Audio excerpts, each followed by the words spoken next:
გამარჯობა. ეს არის Slovak Solicitors და დღეს ჩვენ ვისაუბრებთ, როცა დირექტორი საბჭოს ვეღარ ვენდობთ.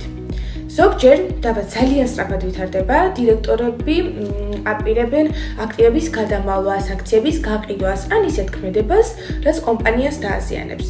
შენ შეგიძლია ეს შეაჩერო სასამართლო აკრძალვის გამოყენებით.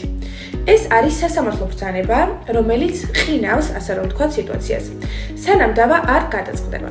თუმცა ეს ავტომატურად არ ხდება.